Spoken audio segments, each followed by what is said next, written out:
Bismillahirrahmanirrahim. Assalamualaikum warahmatullahi wabarakatuh. Apa kabar semua teman-teman mahasiswa-mahasiswi? Semoga baik-baik saja dan sehat selalu. Pada kesempatan hari ini kita akan membahas tentang tema spiritualitas di dunia maya. Tema ini sangat menarik sesuai dengan mata kuliah kita tasawuf dan budaya populer. Pertama, kita seringkali mengenal istilah dunia maya, yang dalam istilah lain dikenal juga dengan istilah cyberspace, atau ada juga yang menyebutkan mayantara, yang merupakan dunia virtual digunakan dalam arus dunia global internet. Kemudian cyberspace juga sebenarnya tidak hanya berlaku pada internet itu sendiri, tetapi juga komunikasi lain yang tidak melibatkan jasmani, atau dalam istilah William Gibson disebut sebagai consensual hallucination, halusinasi bersama seperti penggunaan telepon.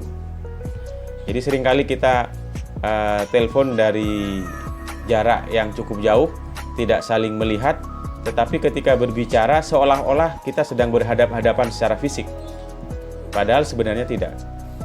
Kemudian cyberspace ini juga, sadar atau tidak, nanti akan mengakibatkan keterasingan sebenarnya. Dunia cyber ini tidak mencerminkan sebuah media yang netral, tetapi mengandung nilai-nilai yang dapat mempengaruhi penggunanya.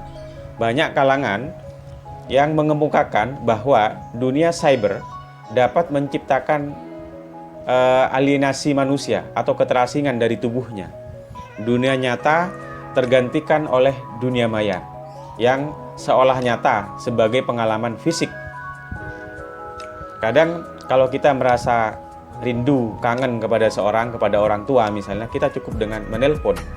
Setelah menelpon, rasa kangen itu merasa hilang atau berkurang. Padahal sadar atau tidak, komunikasi itu dilakukan tidak dengan fisik, tetapi kita merasa puas, merasa tergantikan dengan online tadi itu, dengan cyberspace, dengan melibatkan dunia maya. Nah, maka kemudian dampak yang ditimbulkan adalah dalam konteks beribadah atau ritual agama, ini menjadi refleksi yang sangat menarik, karena dalam ibadah itu memerlukan tubuh yang nyata, penderitaan yang nyata, bahkan rumah ibadah yang nyata. Nanti pertanyaannya adalah bagaimana justru konsep-konsep ketuhanan, ibadah, keagamaan itu justru kita temukan banyak sekali di dunia maya. Masihkah membutuhkan hal-hal yang fisik seperti rumah ibadah tadi itu? Masihkah membutuhkan ibadah-ibadah secara langsung kalau kemudian tergantikan oleh dunia maya? Nah, ada juga istilah yang dikenal dengan cyber spirituality. Cyber spirituality itu artinya adalah Tuhan itu ada di mana-mana. Tidak hanya berada di suatu tempat yang kita persepsikan, katakanlah misalnya di Mekah misalnya ya, tetapi dapat kita jumpai kapan saja dan di mana saja, termasuk dengan keunikannya di cyberspace tadi itu. Kita bisa menyapa, bahkan sadar atau tidak seringkali kita berdoa tidak secara langsung, tetapi berdoa melalui internet, melalui media sosial, ya SMS, kemudian Twitter, Facebook, dan seterusnya. Ada konsep spiritualitas timur yang menyebutkan bahwa seseorang itu bisa melakukan meditasi mental dan spiritual healing melalui warna-warna, nada, suara, dan juga gerakan. Artinya lewat media-media itu kita ini bisa merasakan kehadiran Tuhan.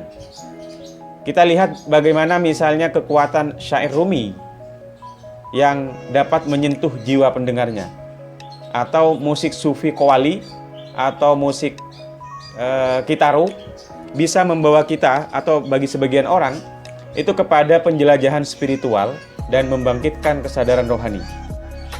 Atau seperti orang membaca novel karyanya Khalil Gibran yang dianggap bisa merasa sedih, menangis, benci, dan marah, yang seolah-olah itu nyata. Dengan melihat permainan warna yang ditampilkan oleh sebuah lukisan, pikiran kita bisa melakukan pengembaraan spiritual ke suatu tempat tertentu. Itulah bagaimana antara dunia maya, dunia yang kita sadar itu tidak nyata, tetapi seolah-olah itu nyata. Dan itu dimediasi oleh dunia maya atau internet itu sendiri.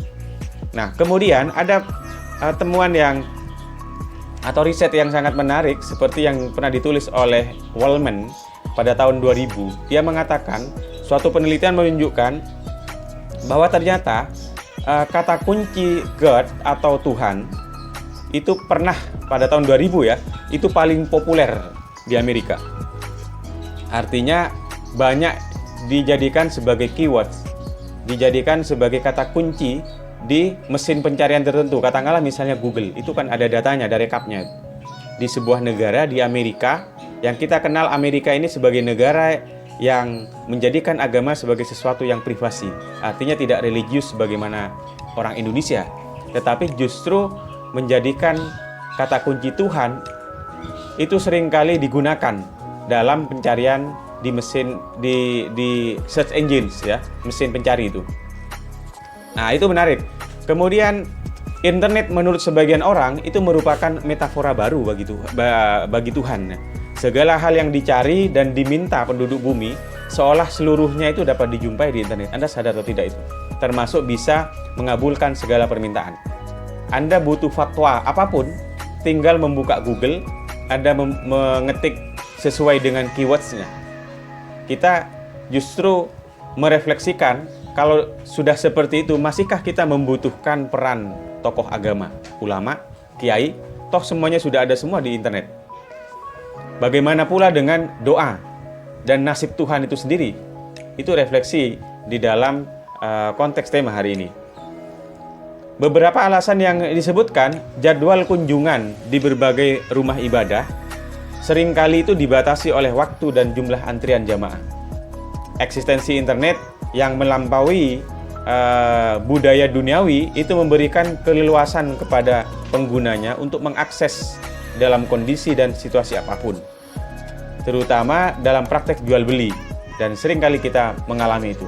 Betapa banyak orang yang hari ini banyak melakukan praktek jual beli itu melalui dunia internet, karena tidak tahan, tidak sabar harus antri, datang langsung dan seterusnya ke pasar atau ke supermarket.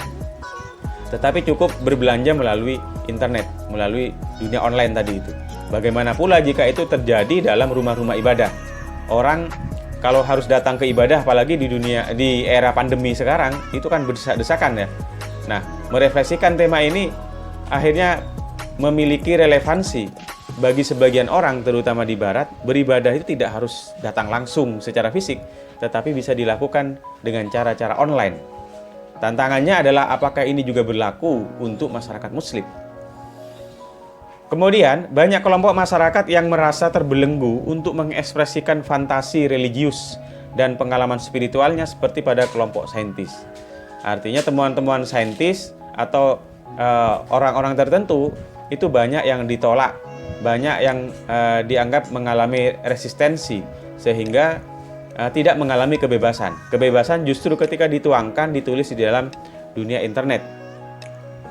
Lalu kemudian orang-orang yang canggung atau sulit hadir di rumah ibadah untuk melakukan perdebatan teologis misalnya, itu justru hari ini mendapat bimbingan rohani. Internet menjadi alternatif utama.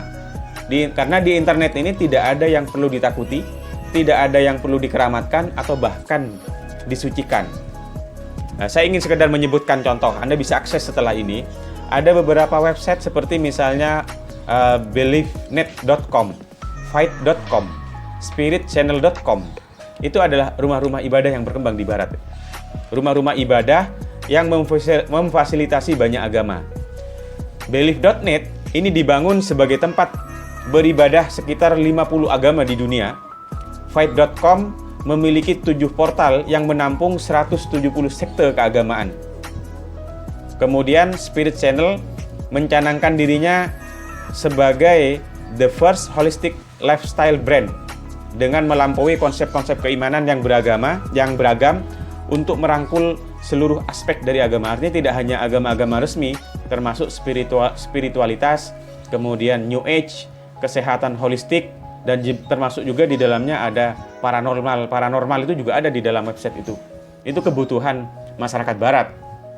Nah, lalu apakah kita, kembali pada pertanyaan di tengah-tengah tadi saya sampaikan, apakah kita ini masih membutuhkan ulama dan rumah ibadah yang nyata itu kalau kemudian sudah terfasilitasi di dalam dunia maya, di dalam internet? Ini sebagai pertanyaan pamungkas dan sekaligus refleksi untuk pertemuan hari ini yang akan kita lanjutkan dalam diskusi-diskusi berikutnya di media, entah di media WA Group dan lain-lain. Terima kasih. Assalamualaikum warahmatullahi wabarakatuh.